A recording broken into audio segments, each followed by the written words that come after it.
Le soleil couchant baignait Paris d'une lueur orangée, ses derniers rayons caressant les murs imposants de la Bastille. Dans les profondeurs de cette forteresse redoutée, un silence pesant régnait, brisé seulement par le cliquetis occasionnel des chaînes et les pas feutrés des gardes.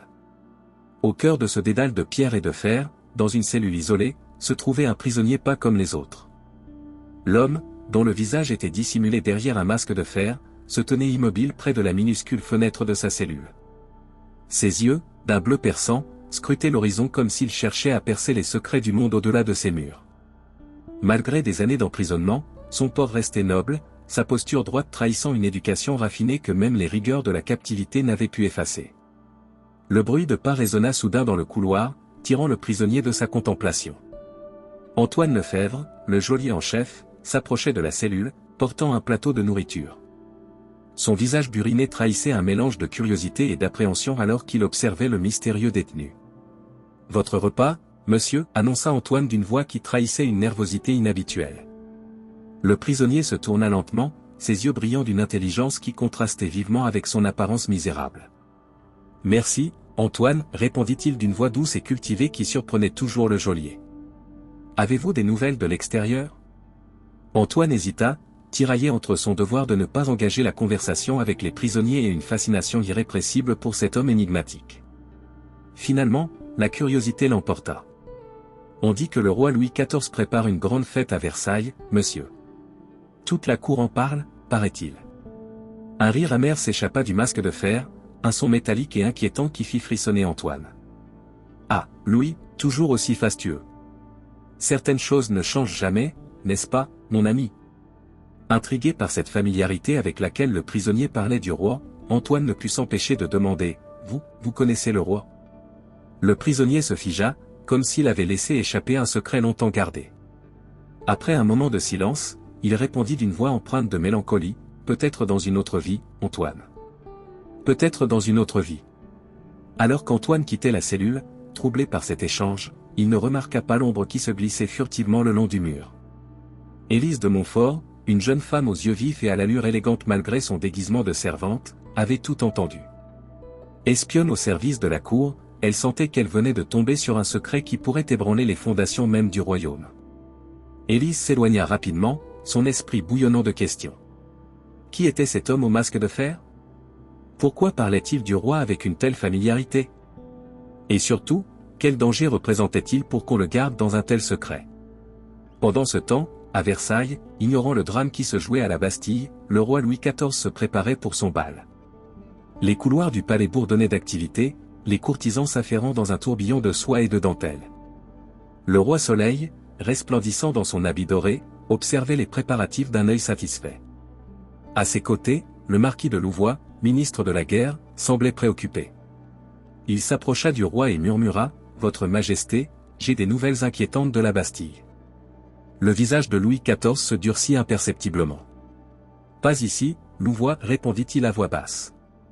Rejoignez-moi dans mon cabinet après le bal. Nous en discuterons en privé. » Non loin de là, le jeune Philippe de Beaufort, fils d'un duc influ, observait l'échange entre le roi et son ministre avec une curiosité non dissimulée. Doté d'une intelligence vive et d'un sens aigu de l'observation, Philippe sentait que quelque chose d'important se tramait. Soudain, une main se posa sur son bras, le faisant sursauter. C'était Élise de Montfort, resplendissante dans sa robe de soie bleue, un contraste saisissant avec le déguisement modeste qu'elle portait quelques heures plus tôt à la Bastille. « Philippe, mon cher, dit-elle avec un sourire enjôleur qui ne parvint pas à masquer l'excitation dans ses yeux, j'ai besoin de votre aide. » Intrigué, Philippe la regarda avec surprise. « Élise ? Que se passe-t-il » Elle l'entraîna à l'écart de la foule, vers un recoin discret des jardins. Le parfum enivrant des roses se mêlait à l'air frais du soir, créant une atmosphère presque irréelle. « J'ai découvert quelque chose à la Bastille, chuchota Élise, ses yeux brillants d'excitation. Un prisonnier mystérieux qui semble connaître le roi. Je pense qu'il pourrait s'agir d'un secret d'État d'une importance capitale. » Les yeux de Philippe s'écarquillèrent. « Un secret d'État ? Élise, c'est dangereux. Nous ne devrions pas nous mêler de ces affaires. » C'est précisément pourquoi j'ai besoin de vous, insista-t-elle. Votre position à la cour pourrait nous ouvrir des portes. Imaginez, Philippe, si nous découvrions un secret capable de changer le cours de l'histoire de France. Alors que Philippe hésitait, tiraillé entre sa loyauté envers la couronne et son désir d'aventure, le bal battait son plein dans la grande salle. La musique et les rires s'élevaient dans l'air, créant un contraste saisissant avec la tension qui montait dans les coulisses du pouvoir. Au milieu de la foule des courtisans, personne ne remarqua l'échange furtif entre le roi et un homme mystérieux dans l'ombre d'une colonne. L'homme glissa discrètement un petit papier dans la main du monarque avant de disparaître dans la masse des invités. Louis XIV serra le poing sur le message, son visage trahissant une inquiétude grandissante. Le secret qu'il avait si soigneusement gardé pendant des années menaçait de refaire surface, et il était prêt à tout pour le protéger. La nuit avançait, et avec elle, les fils d'une intrigue qui allait secouer les fondations même du royaume de France. Dans sa cellule à la Bastille, l'homme au masque de fer semblait sentir le changement dans l'air. Il se leva, s'approcha de la fenêtre, et murmura pour lui-même, « Le temps est venu, mon frère. Le temps est venu. » Alors que le chapitre se clôt, les questions se multiplient. Qui est vraiment cet homme mystérieux emprisonné à la Bastille? Quel lien secret le lie au roi Soleil?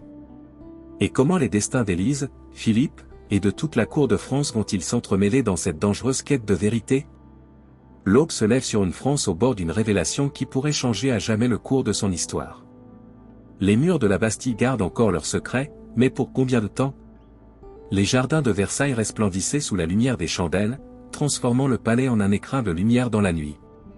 La musique et les rires s'élevaient dans l'air du soir, portés par une brise légère qui faisait frémir les feuilles des arbres centenaires. Au cœur de cette mer de soie et de dentelle, le roi Soleil, Louis XIV, se tenait au centre de la salle de bal, rayonnant dans son habit doré, son visage un masque de sérénité qui dissimulait habilement les tourments qui l'agitaient. À ses côtés, le marquis de Louvois, ministre de la guerre, observait la scène d'un œil calculateur. Son visage austère contrastait avec l'atmosphère festive qui régnait autour de lui. Profitant d'un moment où le roi n'était pas entouré de courtisans, Louvois se pencha et murmura à l'oreille du monarque. « Votre Majesté, j'ai des nouvelles inquiétantes de la Bastille. » Le visage de Louis XIV se durcit imperceptiblement, ses yeux balayant rapidement la salle pour s'assurer que personne n'avait entendu. « Pas ici, Louvois, répondit-il à voix basse, son ton trahissant une tension inhabituelle. « Rejoignez-moi dans mon cabinet après le bal. Nous en discuterons en privé. » Non loin de là, le jeune Philippe de Beaufort évoluait avec grâce parmi les danseurs. Fils d'un duc influ, Philippe était connu pour son charme et son intelligence vive. Ses yeux bleus, toujours en mouvement, ne manquaient rien des intrigues qui se nouaient autour de lui. Il avait remarqué l'échange furtif entre le roi et Louvois, et sa curiosité était piquée. Soudain, une main délicate se posa sur son bras, interrompant ses réflexions. C'était Élise de Montfort, resplendissante dans sa robe de soie bleue qui mettait en valeur ses yeux noisettes pétillants d'intelligence. « Philippe, mon cher, dit-elle avec un sourire enjôleur, j'ai besoin de votre aide. » Intrigué, Philippe la regarda avec surprise. « Élise? Que se passe-t-il » Elle l'entraîna à l'écart de la foule, vers un coin tranquille des jardins. Le parfum enivrant des roses se mêlait à l'air frais du soir, créant une atmosphère presque irréelle. « J'ai découvert quelque chose à la Bastille, chuchota Élise, ses yeux brillants d'excitation. Un prisonnier mystérieux qui semble connaître le roi. Je pense qu'il pourrait s'agir d'un secret d'État d'une importance capitale. » Les yeux de Philippe s'écarquillèrent. « Un secret d'État ? Élise, c'est dangereux. Nous ne devrions pas nous mêler de ces affaires. C'est précisément pourquoi j'ai besoin de vous, insista-t-elle. Votre position à la cour pourrait nous ouvrir des portes. Imaginez, Philippe, si nous découvrions un secret capable de changer le cours de l'histoire de France. » Alors que Philippe hésitait, tiraillé entre sa loyauté envers la couronne et son désir d'aventure, le bal continuait. La musique s'élevait, les couples tournoyaient, et les conversations allaient bon train. Personne ne semblait remarquer les complots qui se tramaient dans l'ombre. Dans un coin de la salle, le duc de Beaufort, père de Philippe, observait son fils avec un mélange de fierté et d'inquiétude. Il avait remarqué l'échange entre Philippe et Élise, et son instinct lui disait que quelque chose se préparait. Le duc, un homme d'âge mûr au visage marqué par les années mais dont les yeux brillaient encore d'une intelligence acérée, se promit de garder un œil attentif sur son fils. Pendant ce temps, à l'autre bout de la salle, une figure mystérieuse se glissait parmi les invités. C'était un homme d'une quarantaine d'années, au visage buriné et aux yeux vifs. Il portait l'uniforme d'un officier de la garde royale, mais son comportement trahissait une nervosité inhabituelle pour un homme de son rang. Cet homme, le capitaine Rémy Duchamp, était en réalité un agent secret au service du roi. Il venait de recevoir des informations cruciales concernant le prisonnier de la Bastille, et il devait à tout prix les transmettre à Louis XIV. Profitant d'un moment où le roi s'était éloigné de la foule, Duchamp s'approcha discrètement. « Votre Majesté, murmura-t-il, j'ai des nouvelles urgentes. » Louis XIV, reconnaissant son agent, hocha imperceptiblement la tête. « Suivez-moi, ordonna-t-il à voix basse. » Ils se dirigèrent vers un petit salon adjacent, à l'abri des regards indiscrets. Une fois la porte fermée, le roi se tourna vers Duchamp, son visage trahissant une inquiétude qu'il ne cherchait plus à dissimuler. « Parlez, Duchamp. Qu'avez-vous appris ?» Le capitaine prit une profonde inspiration. « Sire, il semblerait que le prisonnier ait réussi à faire passer un message à l'extérieur de la Bastille. Nous ne savons pas encore comment, mais il menace de révéler son identité et votre secret. » Le visage du roi pâlit. « C'est impossible, murmura-t-il. Nous avons pris toutes les précautions. Il semblerait que quelqu'un à l'intérieur de la Bastille l'aide, votre Majesté, poursuivit Duchamp. Nous soupçonnons un complot plus vaste. » Louis XIV serra les poings, la colère et la peur se disputant sur son visage. « Trouvez ce traître, Duchamp. Utilisez tous les moyens nécessaires, mais ne laissez pas ce message sortir de la Bastille. La stabilité du royaume en dépend. » Pendant ce temps, dans les jardins, Philippe et Élise continuaient leur conversation à voix basse. « Élise, comment avez-vous découvert l'existence de ce prisonnier ?» demanda Philippe, sa curiosité l'emportant finalement sur sa prudence. Élise sourit, un éclair de fierté traversant son regard. « J'ai mes sources, mon cher Philippe. Disons simplement que les murs de la Bastille ne sont pas aussi imperméables qu'on le croit. » Philippe secoua la tête, à la fois admiratif et inquiet. « Vous jouez un jeu dangereux, Élise. Si le roi découvrait vos activités. C'est pourquoi j'ai besoin de votre aide, insista-t-elle. Votre position à la cour nous offre une protection. Ensemble, nous pourrions percer ce mystère et peut-être même, changer le cours de l'histoire. » Alors que Philippe s'apprêtait à répondre, un mouvement attira son attention. Son père, le duc de Beaufort, s'approchait d'eux d'un pas décidé. « Philippe, mademoiselle de Montfort, les salua-t-il avec une politesse teintée de suspicion. J'espère que je n'interromps pas une conversation importante. » Élise sourit avec une innocence feinte. « Pas du tout, monsieur le duc.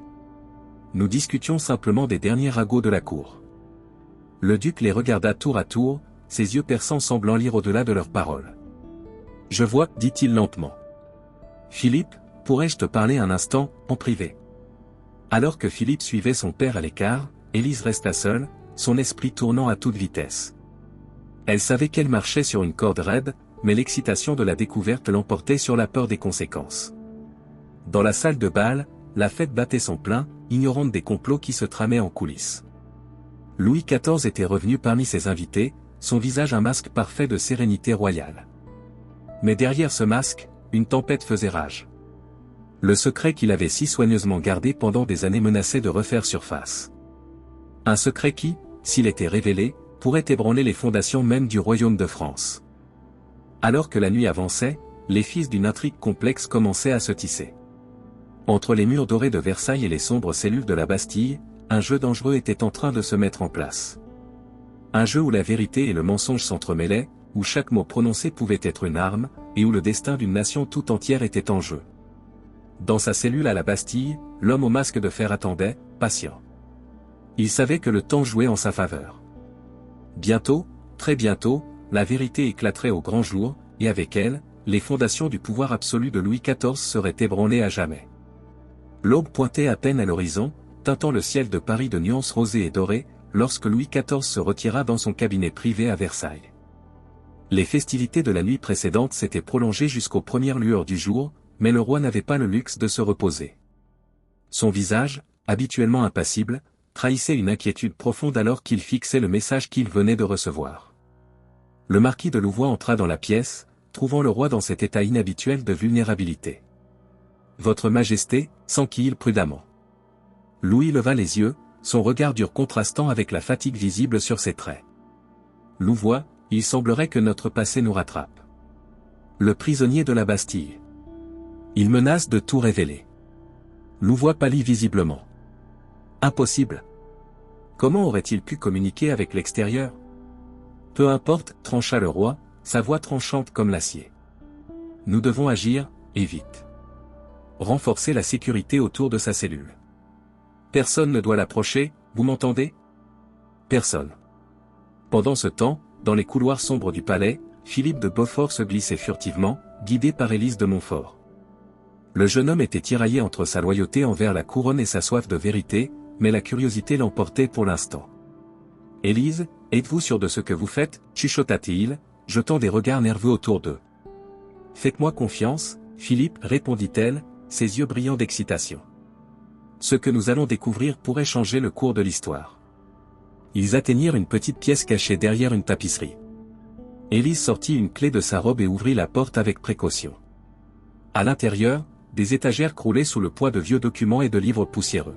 « Voici, chuchota Élise, sortant un vieux document de sa robe. J'ai trouvé ceci dans les archives secrètes. C'est un serment signé par le roi et 3 autres personnes, il y a des années. » Philippe examina le document, ses yeux s'écarquillant au fur et à mesure de sa lecture. C'est incroyable. Si c'est authentique, cela pourrait changer l'histoire de France. Le document, jauni par le temps mais encore parfaitement lisible, portait les signatures de Louis XIV, du cardinal Mazarin, de la reine mère Anne d'Autriche, et d'une 4e personne dont le nom avait été soigneusement effacé. Le contenu du serment était tout aussi mystérieux que révélateur. Nous, sous-signés, jurons sur notre honneur et devant Dieu de garder secret l'existence de noms effacés, pour le bien du royaume de France. Que ce secret nous suive dans la tombe, car sa révélation signifierait la fin de la paix et de l'ordre établi. Soudain, des pas se firent entendre dans le couloir. Philippe et Élise se figèrent, retenant leur souffle. La porte s'ouvrit brusquement, révélant une silhouette familière. « Père » s'exclama Philippe, stupéfait. Le duc de Beaufort se tenait dans l'encadrement de la porte, son visage oscillant entre la colère et la peur. « Philippe, Élise, vous ne savez pas dans quoi vous vous êtes embarqués. Ce secret, il doit rester enterré, pour le bien de tous. » Élise s'avança, déterminée malgré la peur qui lui nouait l'estomac. « Monsieur le duc, le peuple a le droit de savoir. Qui est vraiment cet homme dans la Bastille? Quel est ce secret si terrible qu'il menace la stabilité du royaume ?» Le duc ferma les yeux, comme accablé par un poids invisible. Quand il les rouvrit, sa décision était prise. « Très bien. Je vais vous dire la vérité. Mais vous devez comprendre que cette révélation pourrait plonger la France dans le chaos. » Il les fit asseoir et commença son récit d'une voix basse et grave. Il y a de cela plus de 30 ans, la reine Anne d'Autriche donna naissance non pas à un, mais à 2 fils. Philippe halta. 2 ? Vous voulez dire que le roi a un frère jumeau? Le duc hocha gravement la tête. Oui. Louis et Philippe, oui, Philippe, comme toi, naquirent à quelques minutes d'intervalle. Mais la naissance du second fut gardée secrète.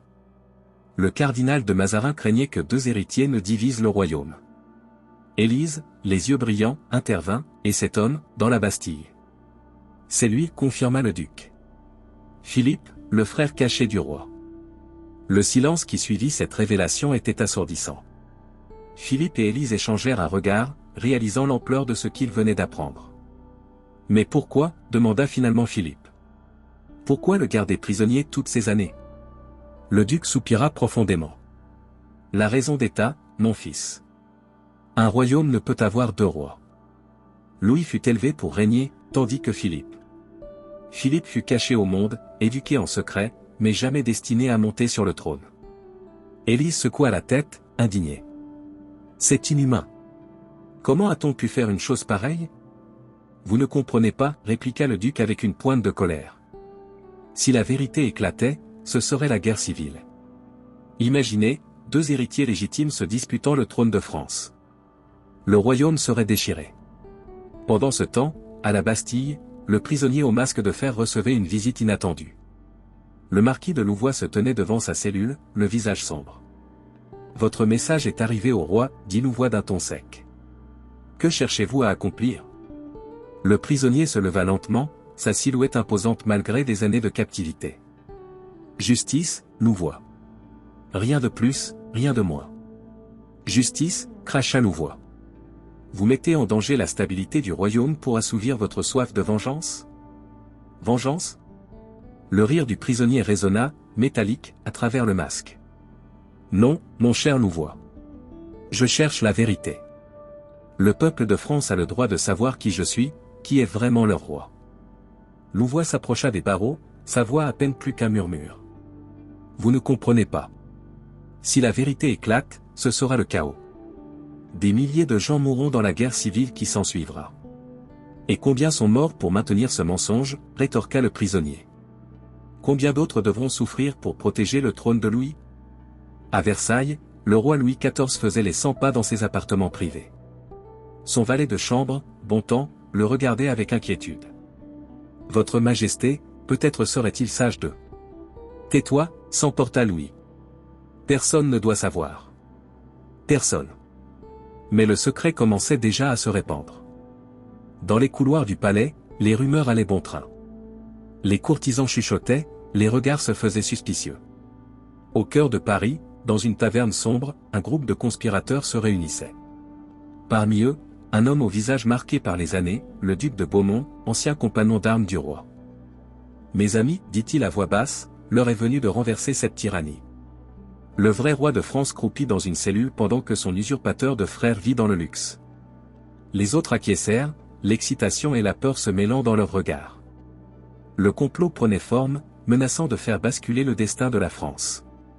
Retour à la petite pièce du palais, où Philippe et Élise digéraient encore les révélations du duc de Beaufort. Mais pourquoi maintenant, demanda Philippe. Pourquoi ce prisonnier menace-t-il de tout révéler après tant d'années? Le duc soupira. Il y a quelques mois, une lettre a réussi à sortir de la Bastille. Elle contenait des preuves irréfutables de son identité. Si ces preuves venaient à être rendues publiques, le trône de Louis XIV serait menacé, conclut Élise. Soudain, des bruits de pas précipités se firent entendre dans le couloir. La porte s'ouvrit à la volée, révélant un garde essoufflé. Monsieur le duc, halta-t-il, le roi vous demande immédiatement. Il y a eu une évasion à la Bastille. Les 3 occupants de la pièce échangèrent des regards stupéfaits. L'homme au masque de fer était libre, et avec lui, le secret qui pouvait faire basculer le destin de la France. Le duc se leva précipitamment. Restez ici, ordonna-t-il à Philippe et Élise. Ne parlez à personne de ce que vous avez appris. La situation est plus dangereuse que jamais. Alors qu'ils quittaient la pièce en hâte, Philippe et Élise restèrent seuls, submergés par l'ampleur des événements qui se déroulaient. Que allons-nous faire, murmura Élise, pour la première fois depuis le début de cette aventure, sa voix trahissait une véritable peur. Philippe la regarda, son visage reflétant une détermination nouvelle. Nous allons découvrir la vérité, Élise. Toute la vérité. Et ensuite, nous déciderons de ce qui est juste. Alors que l'aube se levait sur Paris, le destin de la France était en train de basculer. Le secret, si longtemps gardé, menaçait d'éclater au grand jour, avec des conséquences que personne ne pouvait prévoir. La nouvelle de l'évasion se répandit comme une traînée de poudre à travers Paris. Les rues, d'ordinaire animées, étaient parcourues d'une tension palpable. Les gens chuchotaient entre eux, échangeant des regards inquiets, sentant que quelque chose d'important était en train de se produire sans qu'ils ne sachent exactement quoi. Au palais de Versailles, c'était l'effervescence. Les gardes couraient dans tous les sens, les courtisans échangeaient des rumeurs à voix basse, et les ministres se réunissaient en urgence. Au centre de cette tempête, Louis XIV, le visage pâle et tendu, convoqua ses plus proches conseillers dans son cabinet privé. Comment cela a-t-il pu se produire, tonna-t-il, frappant du poing sur la table. La Bastille était censée être imprenable. Le marquis de Louvois, visiblement mal à l'aise, tenta d'expliquer, « Votre Majesté, il semblerait qu'il ait eu de l'aide de l'intérieur. Nous soupçonnons une conspiration. » Une conspiration? Le roi laissa échapper un rire amer. C'est plus qu'une simple conspiration, Louvois. C'est une menace directe contre la couronne. Pendant ce temps, dans les rues sombres de Paris, une silhouette encapuchonnée se faufilait rapidement, évitant les patrouilles de garde. L'homme au masque de fer, pour la première fois depuis des décennies, respirait l'air de la liberté. Son cœur battait la chamade, mélange d'excitation et de peur. Il savait que chaque seconde comptait. Dans une taverne du quartier du Marais, le duc de Beaumont attendait nerveusement. La porte s'ouvrit, laissant entrer une rafale d'air froid et la silhouette encapuchonnée tant attendue. Philippe, chuchota Beaumont, le cœur battant. L'homme releva lentement sa capuche, révélant le masque de fer. « Mon vieil ami, dit-il d'une voix étouffée par le métal, je savais que je pouvais compter sur toi. Beaumont étreignit brièvement le fugitif, les larmes aux yeux. Après toutes ces années. Je n'arrive pas à croire que tu es là, devant moi. Nous n'avons pas beaucoup de temps, dit Philippe, jetant des regards nerveux autour de lui. Les hommes du roi sont partout. Beaumont acquiesça gravement. J'ai préparé un endroit sûr. Mais avant, il faut te débarrasser de ce masque. Avec des gestes précautionneux, Beaumont entreprit de défaire les attaches du masque. Lentement, le visage de Philippe fut révélé à la lueur tremblotante des bougies. C'était un visage marqué par les années de captivité, mais qui portait une ressemblance frappante avec celui du roi. « Mon Dieu, murmura Beaumont, c'est comme voir un fantôme. » Philippe toucha son visage, sentant pour la première fois depuis des années l'air sur sa peau. « Un fantôme, oui, dit-il d'une voix rauque. Mais un fantôme bien décidé à reprendre sa place parmi les vivants. » À cet instant, des cris retentirent dans la rue. « Par ici. Ils sont entrés dans cette taverne. » Beaumont blêmit. « Vite, par la cave. » Ils se précipitèrent vers une trappe dissimulée sous un tapis. À peine l'eut-il refermé que la porte de la taverne vola en éclats, laissant entrer une escouade de gardes royaux. Dans les tunnels sombres sous Paris, Philippe et Beaumont couraient, guidés par la faible lueur d'une lanterne. « Où allons-nous » demanda Philippe, essoufflé. « Vers la vérité, répondit Beaumont. Il est temps que la France connaisse son véritable roi. » Pendant ce temps, au palais, Philippe de Beaufort et Élise de Montfort étaient toujours confinés dans la petite pièce secrète, digérant les révélations du duc de Beaufort. « Je n'arrive pas à y croire, murmura Philippe, passant une main dans ses cheveux. Un frère jumeau du roi, caché pendant toutes ces années. Élise, les yeux brillants d'excitation malgré la gravité de la situation, réfléchissait à voix haute, cela explique tellement de choses. Les rumeurs qui ont toujours couru sur un prisonnier mystérieux à la Bastille, les mesures de sécurité extraordinaires. Mais que va-t-il se passer maintenant, demanda Philippe, inquiet. Si cet homme revendique le trône, ce sera la guerre civile. Élise le regarda, une lueur de détermination dans les yeux. Pas si nous agissons vite. Nous devons trouver ce prisonnier avant les hommes du roi. Et ensuite quoi? Philippe secoua la tête, perplexe. Nous ne pouvons pas simplement le remettre sur le trône. Le peuple ne l'accepterait jamais. Non, admit Élise, mais nous pouvons révéler la vérité. Le peuple a le droit de savoir. Soudain, la porte s'ouvrit, les faisant sursauter. C'était le duc de Beaufort, le visage grave. « Père » s'exclama Philippe. « Que se passe-t-il » ? « La situation est plus grave que nous ne le pensions, » dit le duc, fermant soigneusement la porte derrière lui. Le roi est furieux. Il a ordonné que le fugitif soit retrouvé à tout prix, mort ou vif. Élise halta. Mort ou vif? Mais c'est son propre frère. Pour Louis, c'est avant tout une menace pour son règne, expliqua le duc. Il fera tout pour protéger son trône, même si cela signifie éliminer son frère. Philippe regarda son père, une nouvelle détermination dans les yeux. Nous devons l'en empêcher. Père, vous devez nous aider à trouver le prisonnier avant les hommes du roi. Le duc hésita, tiraillé entre son devoir envers la couronne et ce qu'il savait être juste. Finalement, il hocha la tête. Très bien. Mais vous devez comprendre les risques. Si nous sommes découverts, ce sera la trahison. La trahison serait de laisser cette injustice se perpétuer, déclara Élise avec ferveur. Le duc les regarda tour à tour, admiratif malgré lui de leur courage. Très bien. Voici ce que nous allons faire. Pendant ce temps, dans les souterrains de Paris, Philippe et le duc de Beaumont continuaient leur fuite. Ils émergèrent finalement dans une petite cour intérieure, au cœur d'un vieux bâtiment délabré. « Où sommes-nous » demanda Philippe, clignant des yeux dans la lumière du jour. « Dans un ancien couvent » expliqua Beaumont. « C'est ici que nous allons commencer à rassembler nos forces. » À l'intérieur, ils furent accueillis par un petit groupe d'hommes et de femmes, tous arborant des expressions mêlant espoir et appréhension. « Mes amis, annonça Beaumont, je vous présente Philippe de France, le véritable héritier du trône. » Un murmure parcourut l'assemblée. Philippe regarda ces visages, sentant le poids de leurs espoirs et de leurs attentes peser sur ses épaules. « Je ne suis pas venu pour usurper le trône de mon frère, déclara-t-il d'une voix forte. Je suis venu pour la vérité. Pour la justice. Pour donner au peuple de France le choix qu'on lui a refusé il y a tant d'années. Ces paroles furent accueillies par des hochements de tête approbateurs et quelques acclamations étouffées. « Et maintenant ?» demanda l'un des hommes. Philippe échangea un regard avec Beaumont avant de répondre. « Maintenant, nous nous préparons. Nous rassemblons des preuves, nous contactons ceux qui sont prêts à entendre la vérité. Et quand le moment sera venu, nous la révélerons au monde entier. » À Versailles, Louis XIV se tenait devant la fenêtre de ses appartements, regardant sans les voir les jardins en contrebas. Son esprit était tourmenté par des souvenirs longtemps refoulés. Il se revoyait, enfant, jouant avec son frère dans les jardins du Louvre. Deux garçons identiques, riant et se chamaillant sous le regard bienveillant de leur mère. Puis vint ce jour fatidique où Mazarin les avait séparés, expliquant d'une voix grave que pour le bien du royaume, il ne pouvait y avoir qu'un seul héritier. Louis ferma les yeux, sentant le poids de la couronne plus lourd que jamais sur sa tête. « Pardonne-moi, mon frère, murmura-t-il. J'ai fait ce que je croyais être juste pour la France. » Mais au fond de lui, une petite voix lui rappelait que ce n'était pas toute la vérité. N'y avait-il pas eu aussi de l'ambition, du désir de pouvoir dans sa décision de laisser son frère croupir à la Bastille? Le roi fut tiré de ses réflexions par l'arrivée de Louvois. « Votre Majesté, annonça le ministre, nous avons des nouvelles.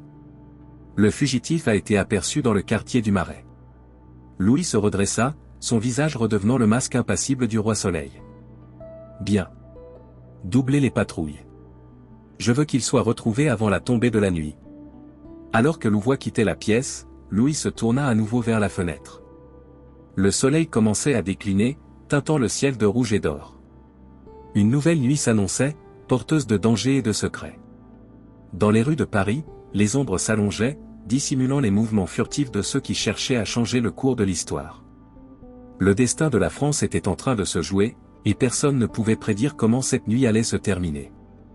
La nuit était tombée sur Paris, plongeant la ville dans une obscurité propice au secret et au complot. Les rues, d'ordinaire animées même à cette heure tardive, étaient étrangement silencieuses.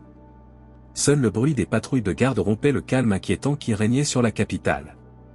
Dans les ruelles étroites proches de la Bastille, une silhouette encapuchonnée se faufilait rapidement, évitant habilement les zones éclairées par les rares lanternes. Philippe, l'homme autrefois connu comme le prisonnier au masque de fer, sentait son cœur battre la chamade. Chaque ombre, chaque bruit soudain le faisait sursauter. Après des décennies d'emprisonnement, le monde extérieur lui semblait à la fois fascinant et terriblement menaçant. Il s'arrêta un instant, le dos plaqué contre un mur humide, pour reprendre son souffle. L'air frais de la nuit sur son visage lui rappelait à quel point sa liberté était précieuse et fragile. Il porta instinctivement la main à son visage, sentant encore le fantôme du masque qui l'avait emprisonné pendant si longtemps. « Courage » murmura-t-il pour lui-même. Ce n'est que le début. Soudain, des voix et le bruit de bottes sur les pavés se firent entendre au bout de la rue. Philippe se figea, retenant son souffle. Une patrouille de garde approchait, leurs lanternes projetant des ombres dansantes sur les murs. « Le capitaine a dit qu'il avait été vu dans ce quartier, » dit l'un des gardes. « Gardez l'œil ouvert. » Philippe regarda frénétiquement autour de lui, cherchant une issue. Son regard tomba sur une petite porte entr'ouverte dans une cour adjacente. Sans hésiter, il s'y faufila, la refermant doucement derrière lui juste au moment où les gardes passaient devant. Il se retrouva dans ce qui semblait être l'arrière-cour d'une taverne. L'odeur de bière et de nourriture flottait dans l'air, mêlée aux rires étouffés provenant de l'intérieur. Philippe hésita un instant, puis décida de tenter sa chance. Il se glissa à l'intérieur, espérant se fondre dans la foule. La taverne était bondée, remplie d'une clientèle bruyante et diverse. Des marins, des artisans, des marchands, tous réunis pour oublier leurs soucis dans l'alcool et la bonne compagnie. Philippe se fraya un chemin jusqu'au bar, gardant la tête baissée. « Une chope de bière » demanda-t-il d'une voix rauque au tavernier, glissant une pièce sur le comptoir. Le tavernier le regarda d'un air suspicieux, mais la vue de l'argent sembla apaiser ses doutes. Il servit la bière sans poser de questions. Philippe porta la chope à ses lèvres, savourant la première gorgée d'alcool qu'il prenait depuis des années. Le goût amer et fort lui rappela une vie qu'il croyait avoir oubliée, une époque où il était libre, où le monde s'ouvrait devant lui. Alors qu'il commençait à se détendre légèrement, la porte de la taverne s'ouvrit brusquement. Deux gardes royaux entrèrent, leurs regards balayant la salle. « Nous recherchons un fugitif » annonça l'un d'eux d'une voix forte. « Un homme dangereux, échappé de la Bastille. Quiconque l'aurait vu est tenu de le signaler immédiatement. » Un murmure parcourut la foule. Philippe sentit la panique monter en lui. Il chercha désespérément une issue, mais les gardes bloquaient la seule sortie. C'est alors qu'une main se posa sur son épaule. Il se retourna brusquement, prêt à se défendre, mais se retrouva face à un visage familier. « Philippe, murmura le duc de Beaumont, ne bouge pas, fais-moi confiance. » Beaumont se leva, attirant l'attention des gardes. « Messieurs, dit-il d'une voix forte, je crois avoir vu l'homme que vous cherchez. Il est parti en direction des quais il y a quelques minutes. » Les gardes échangèrent un regard, puis hochèrent la tête. « Merci, monsieur, dit l'un d'eux avant qu'il ne quitte rapidement la taverne. Dès qu'ils furent partis, Beaumont se tourna vers Philippe. « Vite, nous n'avons que quelques minutes avant qu'ils ne réalisent qu'ils ont été trompés. » Ils sortirent rapidement par l'arrière de la taverne, s'enfonçant dans le dédale de ruelles sombres. Beaumont guidait Philippe avec assurance, évitant habilement les patrouilles et les zones éclairées. « Où allons-nous » demanda Philippe, essoufflé. « Dans un endroit sûr, répondit Beaumont. Un refuge où nous pourrons planifier notre prochain mouvement. » Ils arrivèrent finalement devant une vieille maison délabrée dans un quartier peu fréquenté. Beaumont frappa à la porte selon un code précis. Après quelques instants, la porte s'ouvrit, révélant un visage familier. « Élise » s'exclama Philippe, surpris. Élise de Montfort les fit entrer rapidement, refermant la porte derrière eux. À l'intérieur, Philippe de Beaufort attendait, l'air tendu mais déterminé. « Bienvenue dans notre quartier général, dit Élise avec un petit sourire. Ce n'est pas grand-chose, mais c'est sûr. » Philippe regarda autour de lui, observant les cartes de Paris épinglées au mur, les documents éparpillés sur une table. « Vous avez préparé tout ça, pour moi. » « Pour la vérité, corrigea Philippe de Beaufort. »« Pour la justice. » Beaumont acquiesça gravement. « Nous ne sommes qu'un petit groupe pour l'instant, mais notre réseau s'étend. Il y a beaucoup de gens en France qui sont prêts à se battre pour la vérité. » Philippe s'assit lourdement sur une chaise, submergé par l'émotion. « Je ne sais pas quoi dire. Pendant toutes ces années à la Bastille, j'ai cru que tout le monde m'avait oublié. » Élise s'approcha de lui, posant une main réconfortante sur son épaule. « Vous n'avez jamais été oublié, Votre Altesse. Votre histoire a toujours été là, comme un murmure dans l'ombre, attendant le bon moment pour éclater au grand jour. Et maintenant, ajouta Philippe de Beaufort, ce moment est venu. Mais nous devons agir vite. Le roi ne restera pas inactif. » Comme pour confirmer ces paroles, des cris et le bruit de bottes sur les pavés se firent entendre au dehors. Les patrouilles s'intensifiaient. « Nous ne pouvons pas rester ici longtemps, dit Beaumont. Il nous faut un plan. » Philippe se leva, une nouvelle détermination brillant dans ses yeux. « J'ai passé des années à imaginer ce moment. J'ai un plan, mais j'aurai besoin de votre aide à tous. » Pendant les heures qui suivirent, ils élaborèrent leur stratégie. Philippe expliqua comment il comptait révéler son identité au peuple, comment il espérait rallier suffisamment de soutien pour forcer Louis à reconnaître la vérité. Élise utilisait ses contacts à la cour pour recueillir des informations sur les mouvements du roi et de ses hommes. Philippe de Beaufort mettait à profit sa connaissance de la noblesse pour identifier de potentiels alliés. Beaumont, quant à lui, organisait un réseau de refuges et de passages secrets à travers Paris. Alors que l'aube approchait, un plan commençait à prendre forme. Ce ne serait pas facile, et les risques étaient énormes, mais pour la première fois depuis des décennies, Philippe sentait l'espoir renaître en lui.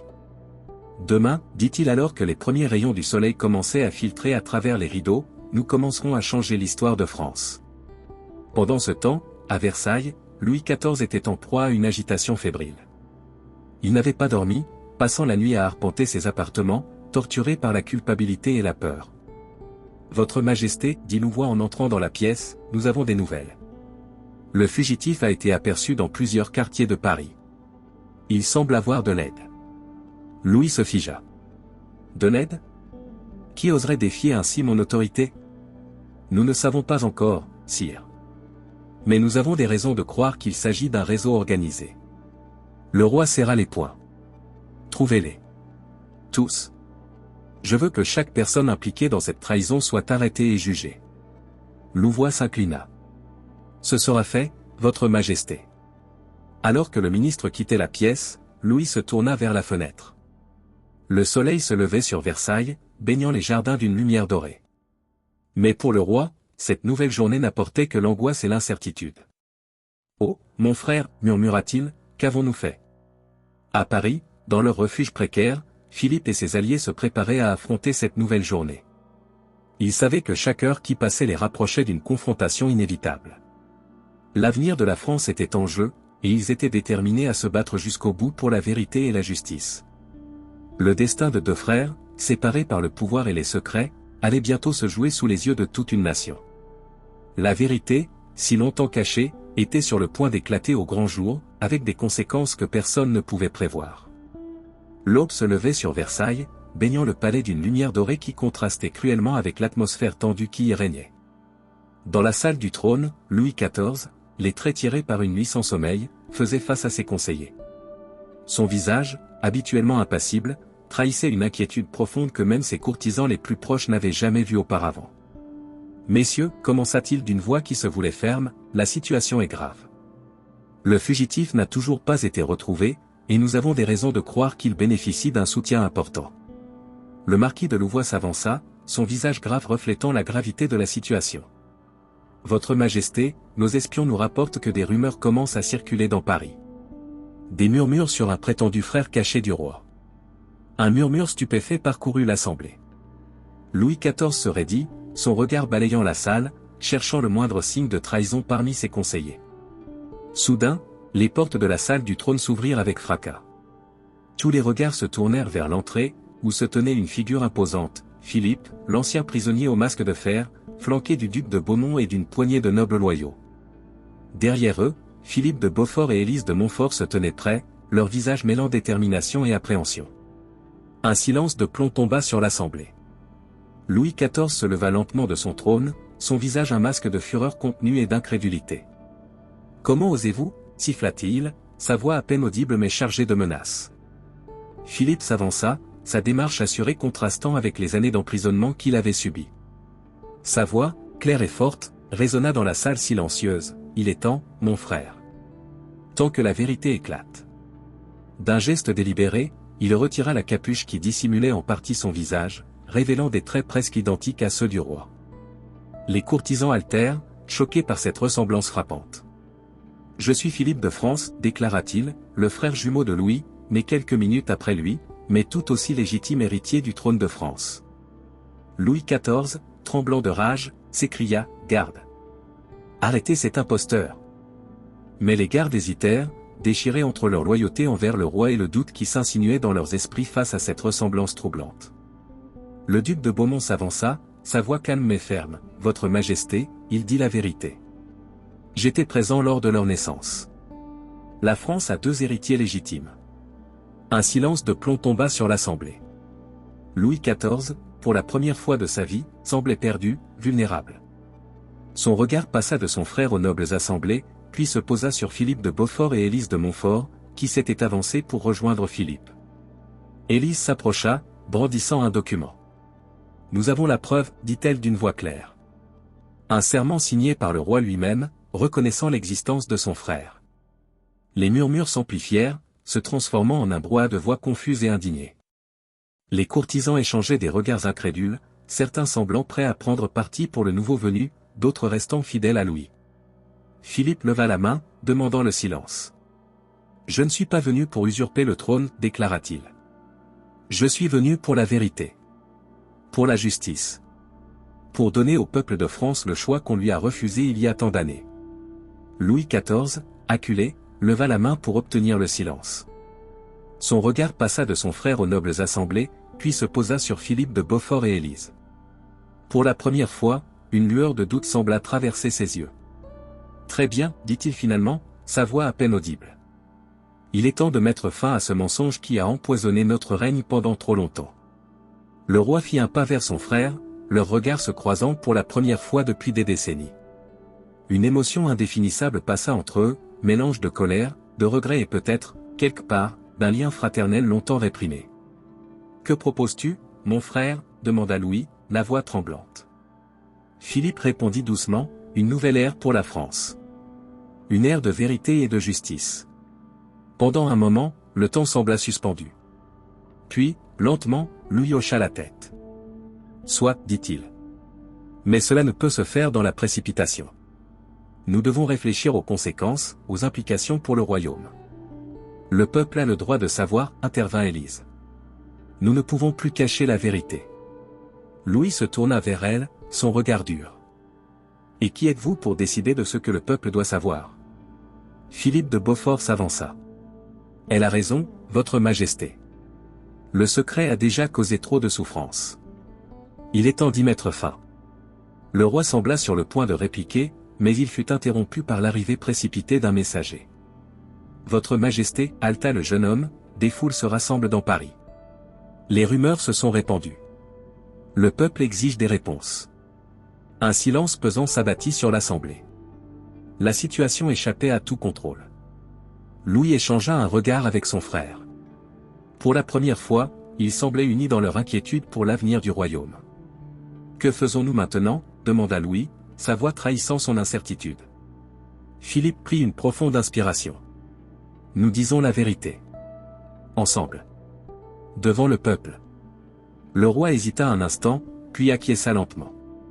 Très bien. Mais nous devons le faire de manière à préserver la stabilité du royaume. Alors que les préparatifs commençaient pour une annonce publique sans précédent, l'atmosphère dans la salle du trône était électrique.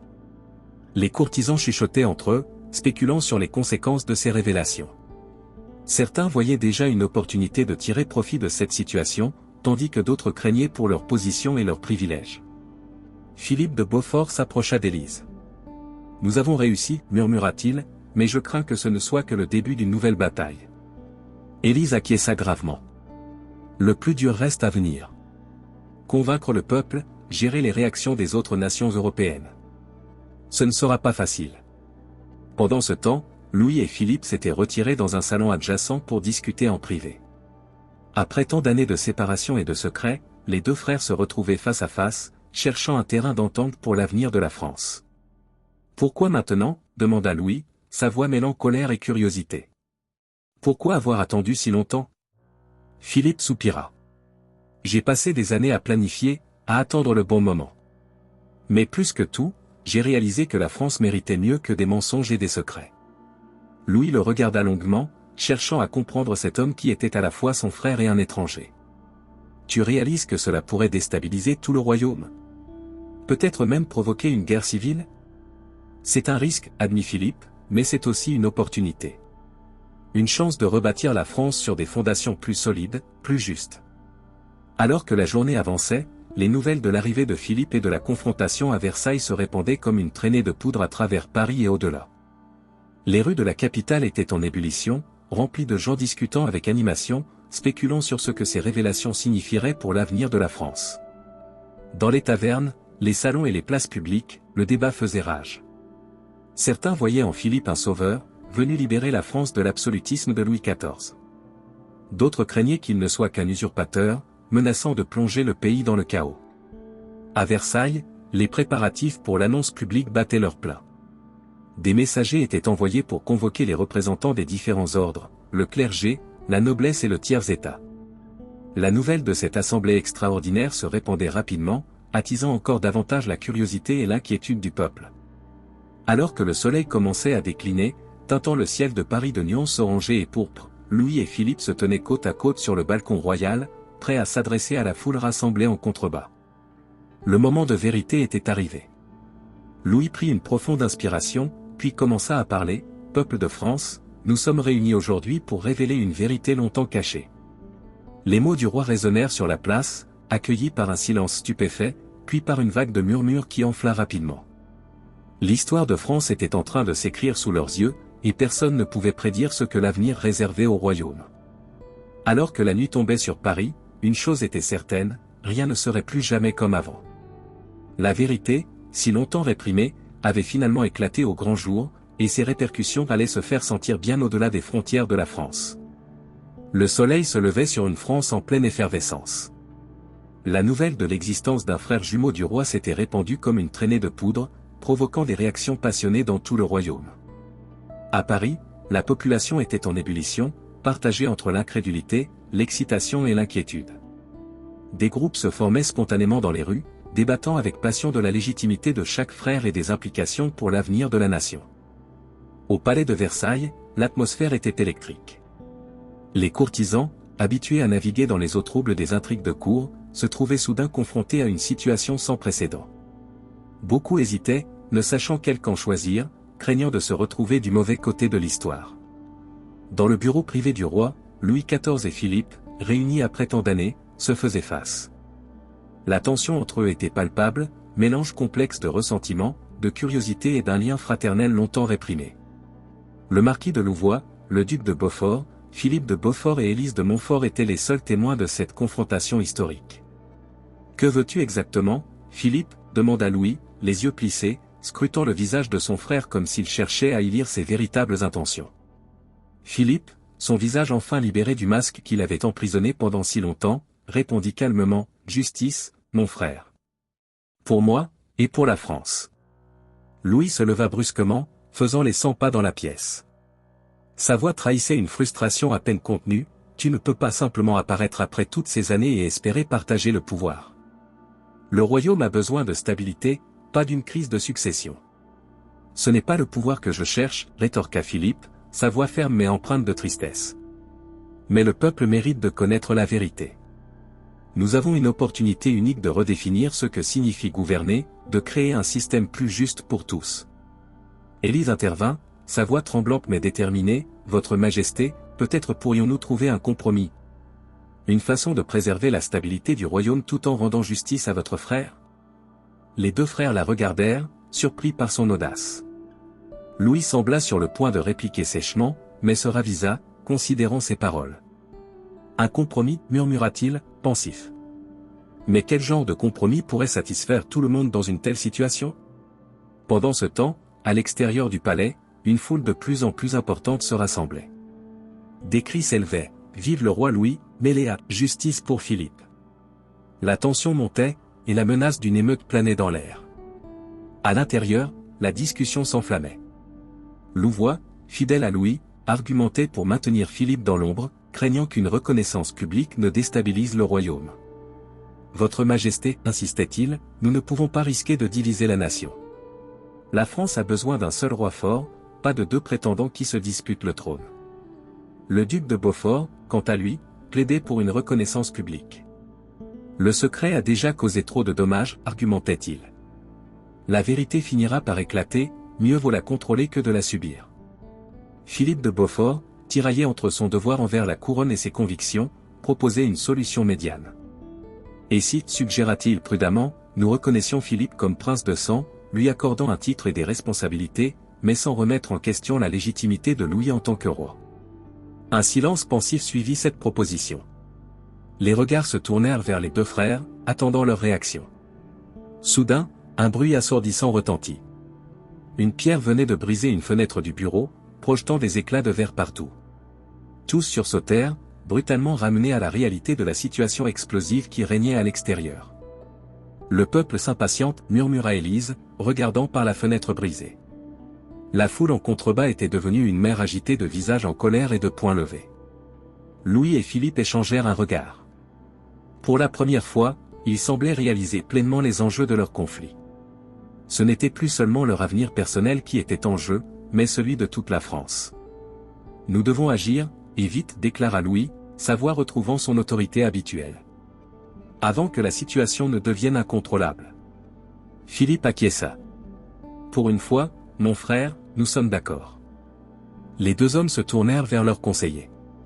L'heure était venue de prendre une décision qui allait façonner l'avenir de la France. « Voici ce que nous allons faire, » commença Louis, sa voix empreinte d'une détermination nouvelle. « Philippe sera reconnu officiellement comme mon frère et prince de sang. Il aura un titre, des terres, et un rôle consultatif au sein du gouvernement. » Philippe hocha la tête, acceptant cette proposition. « En échange, ajouta-t-il, je demande que des réformes soient mises en place pour améliorer les conditions de vie du peuple. Nous devons montrer que cette révélation apporte du positif à la France. » Louis hésita un instant, puis acquiesça. « Très bien. Nous créerons un conseil spécial, dirigé par toi, pour proposer et superviser ces réformes. » Élise et Philippe de Beaufort échangèrent un regard de soulagement mêlé d'appréhension. Leur quête de vérité avait abouti, mais les conséquences restaient incertaines. Le duc de Beaufort, debout près de la fenêtre brisée, hocha la tête avec satisfaction. « C'est un bon début, dit-il. Mais il faudra plus que des mots pour apaiser le peuple. Ils voudront des actions concrètes. Louis se tourna vers Louvois. Préparez une annonce officielle. Nous nous adresserons au peuple dès ce soir. Alors que Louvois quittait la pièce pour exécuter les ordres du roi, Louis se tourna vers son frère. J'espère que tu réalises la portée de ce que nous faisons, Philippe. Nous changeons le cours de l'histoire de France. Philippe sourit faiblement. N'est-ce pas ce que nous avons toujours été destinés à faire, mon frère? Ensemble, plutôt que l'un contre l'autre? Les heures qui suivirent furent intenses.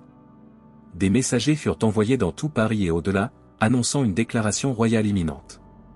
Les conseillers travaillèrent d'arrache-pied pour rédiger le texte de l'annonce, pesant chaque mot avec soin. Alors que le soleil commençait à décliner, teintant le ciel de nuances orangées, Louis et Philippe se tenaient côte à côte sur le balcon royal. En contrebas, une foule immense s'était rassemblée, un mélange de nobles, de bourgeois et de gens du peuple, tous unis dans leur attente fébrile. Louis leva la main pour demander le silence. Le bourdonnement de la foule s'estompa progressivement jusqu'à ce qu'un silence presque surnaturel s'installe. Peuple de France, commença Louis, sa voix portant loin dans l'air du soir, aujourd'hui, nous sommes réunis pour révéler une vérité longtemps cachée et pour inaugurer un nouveau chapitre de notre histoire. Un murmure parcourut la foule alors que Louis continuait, je vous présente mon frère jumeau, Philippe. Pendant des années, son existence a été gardée secrète, une décision prise dans ce que l'on croyait être l'intérêt du royaume. Aujourd'hui, nous reconnaissons que cette décision était une erreur. Philippe s'avança, sa ressemblance frappante avec Louis provoquant des halètements de surprise parmi les spectateurs. Citoyen de France, dit Philippe, je ne viens pas réclamer le trône. Je viens offrir mon service à notre nation, aux côtés de mon frère. Louis reprit la parole, à partir de ce jour, Philippe sera reconnu comme prince de sang et conseiller royal. Ensemble, nous gouvernerons la France, unissant nos forces pour le bien de tous. Il poursuivit en détaillant les réformes promises, s'engageant à améliorer les conditions de vie du peuple et à ouvrir une nouvelle ère de transparence dans le gouvernement. Les acclamations de la foule s'élevèrent, mêlant des cris de « Vive le roi » et « Vive les princes ». L'atmosphère était électrique, chargée d'espoir et d'anticipation. Alors que la nuit tombait sur Versailles, Louis et Philippe se retirèrent du balcon, laissant derrière eux une foule en liesse. Dans le bureau du roi, ils échangèrent un long regard. « Ce n'est que le début, dit Louis. » Philippe acquiesça. « Oui, le vrai travail commence maintenant. » Dans les jours et les semaines qui suivirent, des changements profonds s'opérèrent à la cour et dans tout le royaume. Philippe, libéré de son masque et de sa prison, apporta une nouvelle perspective au gouvernement. Sa connaissance intime des souffrances du peuple, acquise pendant ses années d'emprisonnement, influença de nombreuses réformes. Élise de Montfort fut nommée conseillère spéciale, chargée de maintenir la transparence entre la couronne et le peuple. Philippe de Beaufort, reconnu pour son rôle dans la révélation de la vérité, devint un diplomate respecté, travaillant à renforcer les relations de la France avec ses voisins. Le marquis de Louvois, bien que initialement méfiant, finit par reconnaître la valeur de cette nouvelle configuration du pouvoir. Il mit ses talents au service des deux frères, contribuant à une ère de prospérité et d'innovation. Alors que les années passaient, l'histoire de l'homme au masque de fer devint une légende, un symbole de vérité triomphant sur le secret et l'injustice. La France, sous la direction conjointe de Louis et Philippe, entra dans une période de transformation et de progrès. Cependant, les défis restaient nombreux. Les vieilles habitudes de l'absolutisme étaient difficiles à briser, et certains membres de la noblesse résistaient au changement. Les nations voisines observaient avec méfiance cette nouvelle dynamique au sein de la monarchie française. L'avenir restait incertain, mais une chose était sûre, la France ne serait plus jamais la même. L'héritage des frères jumeaux allait marquer l'histoire du pays pour les siècles à venir. 5 ans s'étaient écoulés depuis la révélation qui avait ébranlé les fondations mêmes de la monarchie française. Le soleil se levait sur un Versailles transformé, symbole d'une France en pleine mutation. Les jardins, autrefois réservés à la seule noblesse, s'ouvraient désormais régulièrement au public, témoignant d'une nouvelle ère de transparence et d'ouverture. Dans la salle du conseil, Louis XIV et son frère Philippe étaient assis côte à côte, entourés de leurs conseillers. L'atmosphère était studieuse mais détendue, bien loin de la tension qui régnait lors de leur première réunion commune. Le rapport sur les réformes agraires, Votre Majesté, annonça Élise de Montfort, déposant un épais dossier devant le roi. Son rôle de conseillère spéciale l'avait propulsée au cœur du pouvoir, et elle utilisait cette position pour faire entendre la voix du peuple. Louis parcourut rapidement le document, son visage trahissant une satisfaction évidente. « Impressionnant, murmura-t-il. Les rendements ont augmenté de 20% depuis l'introduction des nouvelles méthodes de culture. Philippe sourit, une lueur de fierté dans les yeux. C'était l'un des projets qu'il avait personnellement supervisé. Et ce n'est que le début, mon frère. Imaginez ce que nous pourrons accomplir dans les années à venir. Le marquis de Louvois, qui avait fini par embrasser les changements avec un enthousiasme surprenant, intervint. Ces résultats ne sont pas passés inaperçus, Vos Majestés. Nos voisins européens commencent à s'intéresser de près à nos méthodes. Excellent, répondit Louis. Philippe de Beaufort, où en sommes-nous avec les négociations commerciales? Le jeune diplomate, qui avait gagné en assurance au fil des ans, se leva pour faire son rapport. Les pourparlers avec l'Angleterre et les Provinces-Unies avancent bien, sire. Ils sont particulièrement intéressés par nos innovations dans le domaine textile. La réunion se poursuivit ainsi pendant plusieurs heures, chaque sujet abordé témoignant des profonds changements qui s'étaient opérés en France. L'éducation se développait, l'industrie prospérait, et les relations avec les autres puissances européennes s'amélioraient progressivement. Alors que le conseil touchait à sa fin, Louis se tourna vers son frère. « Philippe, j'aimerais que tu m'accompagnes cet après-midi. Nous avons une visite importante à faire. » Philippe acquiesça, intrigué. Une fois la séance levée, les deux frères quittèrent le palais, escortés par une petite garde. À la surprise de Philippe, leur carrosse ne se dirigea pas vers Paris, mais vers un petit village à quelques lieues de Versailles. « Où allons-nous, Louis » demanda Philippe, curieux. Le roi sourit mystérieusement. « Tu verras bien assez tôt, mon frère. » Lorsqu'ils arrivèrent au village, Philippe fut stupéfait de voir une foule rassemblée pour les accueillir. Des visages souriants, des enfants agitant des petits drapeaux aux couleurs de la France. Ce n'était pas l'accueil habituel, empreint de crainte révérentielle, auquel ils s'étaient habitués. Louis et Philippe descendirent du carrosse, saluant la foule. Un vieil homme s'approcha, s'inclinant respectueusement. « Vos Majestés, c'est un honneur de vous accueillir à Saint-Martin-des-Champs. »« L'honneur est pour nous, monsieur le maire, » répondit Louis avec une chaleur qui surprit Philippe. Ils furent conduits à travers le village, s'arrêtant pour admirer une nouvelle école, un hôpital récemment construit, et des champs verdoyants où l'on expérimentait de nouvelles techniques agricoles. « C'est incroyable, » murmura Philippe, ému par ce qu'il voyait. Louis hocha la tête, une lueur de fierté dans les yeux. « C'est le résultat de nos réformes, mon frère. Ce village est un modèle de ce que nous espérons accomplir dans toute la France. » Alors qu'il s'apprêtait à repartir, une petite fille s'approcha timidement, tenant un bouquet de fleurs sauvages. Elle le tendit à Philippe, qui s'agenouilla pour le recevoir. « Merci, monsieur le prince, dit-elle d'une petite voix. Grâce à vous et au roi, ma maman a pu apprendre à lire, et maintenant elle m'apprend aussi. » Philippe sentit sa gorge se serrer d'émotion. Il caressa doucement la tête de l'enfant. « C'est toi qu'il faut remercier, petite. C'est pour des enfants comme toi que nous travaillons si dur. » Sur le chemin du retour vers Versailles, les deux frères restèrent silencieux un long moment, chacun plongé dans ses pensées. Finalement, Philippe rompit le silence. « Je n'aurais jamais imaginé, il y a 5 ans, que nous en arriverions là. » Louis acquiesça pensivement. « Moi non plus, mon frère. J'avais tellement peur de partager le pouvoir, de perdre le contrôle. Mais maintenant, je vois que nous sommes plus forts ensemble. Nous avons encore beaucoup à faire, dit Philippe. Il y a encore trop de pauvreté, trop d'injustice à corriger. C'est vrai, admit Louis. Mais pour la première fois depuis longtemps, j'ai l'impression que nous sommes sur la bonne voie. » De retour à Versailles, ils trouvèrent Élise et Philippe de Beaufort qui les attendaient avec des nouvelles urgentes. « Vos Majestés, » annonça Élise, « nous venons de recevoir des émissaires d'Espagne et d'Autriche. Ils souhaitent en savoir plus sur nos réformes. » Philippe de Beaufort ajouta, « Et ce n'est pas tout. Des philosophes et des penseurs de toute l'Europe demandent à venir étudier notre nouveau système de gouvernance. » Louis et Philippe échangèrent un regard. « Il semble que notre petite révolution ait des échos bien au-delà de nos frontières, » dit Louis avec un sourire. « Peut-être est-ce là notre véritable héritage, » réfléchit Philippe. Non pas la gloire militaire ou l'expansion territoriale, mais un nouveau modèle de gouvernance, plus juste et plus efficace. Cette nuit-là, alors que Versailles s'endormait, Louis se tenait seul sur le balcon de ses appartements, contemplant les jardins baignés par la lumière de la lune.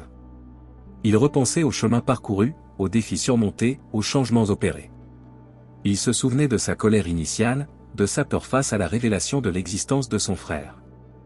Mais maintenant, il ne pouvait imaginer gouverner sans Philippe à ses côtés. Leurs différences, au lieu de les diviser, s'étaient révélées complémentaires, apportant un équilibre dont la France avait désespérément besoin. Un léger bruit le fit se retourner. Philippe se tenait dans l'embrasure de la porte. « Je me doutais que je te trouverais ici, dit-il doucement. » Louis sourit. « Je réfléchissais à tout ce qui s'est passé. À quel point les choses auraient pu être différentes si nous avions continué sur la voie du secret et de la méfiance. » Philippe s'approcha, posant une main sur l'épaule de son frère. « Le passé est le passé, Louis. Ce qui compte, c'est ce que nous faisons maintenant, et ce que nous laisserons aux générations futures. » Ils restèrent ainsi un moment, contemplant en silence le royaume qui s'étendait devant eux. Un royaume en pleine transformation, porteur d'espoir et de promesses. « Demain sera un autre jour de travail, dit finalement Louis. Il y a encore tant à faire. » Philippe acquiesça. « Oui, mais nous le ferons ensemble. » Comme cela aurait toujours dû être. Alors qu'ils se retiraient pour la nuit, l'avenir semblait s'ouvrir devant eux, plein de possibilités. L'histoire de l'homme au masque de fer, autrefois symbole de secret et d'injustice, était devenue le catalyseur d'une nouvelle ère pour la France. Dans les années qui suivirent, le règne conjoint de Louis et Philippe continua à transformer le pays. Les réformes se poursuivirent, touchant tous les aspects de la société française. L'éducation se développa, les arts et les sciences fleurirent, et la France devint un modèle de gouvernance éclairée pour toute l'Europe. Bien sûr, il y eut des défis et des revers. Certains membres de la vieille noblesse résistèrent au changement, et les tensions avec les autres puissances européennes ne disparurent pas du jour au lendemain. Mais la France, unie sous la direction de ces deux princes, était mieux équipée que jamais pour faire face à ces défis. L'histoire de Louis et Philippe, les frères jumeaux séparés par le destin et réunis par la vérité, devint une légende, transmise de génération en génération. Elle rappelait à tous que même dans les moments les plus sombres, la vérité et la justice pouvaient triompher, et que le pouvoir, lorsqu'il était partagé avec sagesse, pouvait être une force de transformation positive. Ainsi s'achève notre histoire, mais l'héritage de l'homme au masque de fer et de son frère roi continua à façonner la France et l'Europe pour les siècles à venir, un témoignage durable du pouvoir de la vérité, de la réconciliation et de la gouvernance éclairée.